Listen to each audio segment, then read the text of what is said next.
What's up guys, this is Legit Strategies here, and today I've got another Black Ops 3 guide, and today I'll be looking at 7 tips for mastering the Call of Duty's multiplayer beta for Black Ops 3. So I've already done a top 5 tips and a survival tips.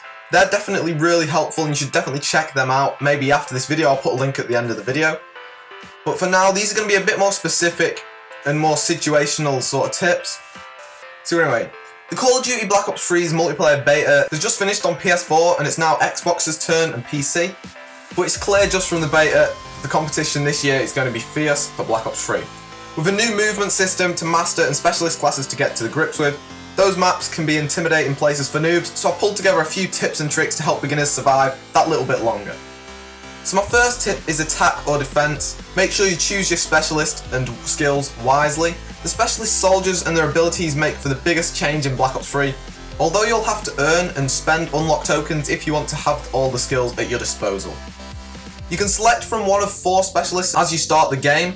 A few more can be unlocked during the beta and can equip one skill at a time. It's highly recommended that you start out with a specialist and skill that suits your style of play. If you're new to the game, then Battery is a good choice, as she has kinetic armor that can deflect regular body shots. It's a great ability for noobs getting used to maps, especially when you find yourself in wide open spaces or are heading into a room where a battle is taking place. Outrider's Vision Pulse is also really good, which reveals enemy locations within range. It's a decent ability if you're slightly slower and more methodical player, while Ruin's Speed Up ability and Prophet's Glitch ability, which takes you back to previous locations, are handy for escaping tricky situations. Once you've learned the maps and your kill counts go up, then it's time to try more attacking specialist skills. My second tip is walk before you can run. Start off with a team deathmatch. The Call of Duty Black Ops 3 beta contains a number of game modes including team deathmatch, domination, demolition, kill confirmed, hardpoint, capture flag, search and destroy and uplink. A tip that's good for most multiplayer shooters is that you need to walk before you can run. So it's best to stick to game modes like team deathmatch when you're starting out. Not only is it the most heavily populated of the game modes, which means you won't be waiting as long in the lobbies, but team deathmatch is also the most straightforward. It's a kill or be killed experience where the only objective is to rack up the most points, which makes it ideal for learning the maps and getting used to the new movement system and specialist abilities. You'll certainly want to avoid something like search and destroy if you're just starting out, where there are no respawns and no chance to build any momentum. So my third tip is to take advantage of the new movement system. Call of Duty Advanced Warfare laid the foundations for a more dynamic multiplayer experience, adding new boost jumps and high-tech abilities to your character's arsenal.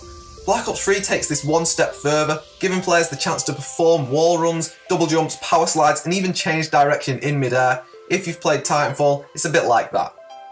Once you've got the moves down, look for opportunities to use them to your advantage in the maps, either as a way to get the jump on your opponent and to avoid getting killed.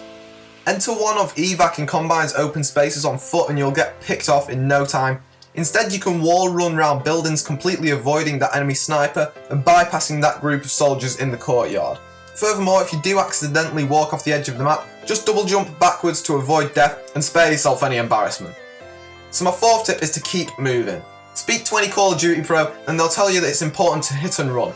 Not only to rack up more kills, but to avoid giving away your position on the map. This is especially important in Black Ops 3 where the new movement abilities and vertical maps mean that enemy soldiers can literally drop in from anywhere.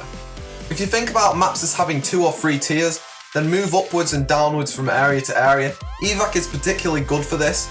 Your constant movement will make you harder to kill, and coming in from different levels will surprise other players. So my fifth tip is don't be afraid to get a little wet. Swimming is another new addition to Black Ops 3 multiplayer, and while there's a useful stretch of water in Evac, Hunted is the best map to visit if you want to learn how to use the swimming to your advantage. While you can easily find yourself getting involved in an underwater gunfight, for the most part it's a really useful way to sneak around the map and surprise your enemies.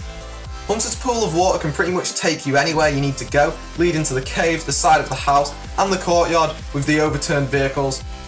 The last one of which is a good place to emerge just to catch anyone off guard. So anyway, my sixth tip is to stay close to your teammates. Even though Call of Duty Black Ops 3 is a team-based game, you don't necessarily have to run with a crew to have success. However, with all of the new skills and abilities I've talked about, you do well to stick close to some of your teammates when you start out. Not only is there a good chance that they'll protect you from getting shot, and you'll be more aware when danger's close by, but you'll discover new routes through the maps and innovative new ways to use your skills. So my seventh tip is don't get disheartened and keep on trying. Remember, most of the people who populate the Black Ops 3 beta are already massive Call of Duty fans who have pre-ordered the game. Don't get disheartened if you're struggling to rack up those kills. Keep on trying new things and experimenting with different abilities, and you'll soon find something that works for you. So thanks for watching the video, guys. I hope you enjoyed. Make sure to leave a like if you have, leave a comment and let me know what you think. There'll be 2 videos in a second that you can click on to go to my other tips videos if you want to check them out. I'll definitely recommend you do that, but make sure to subscribe for more videos like this.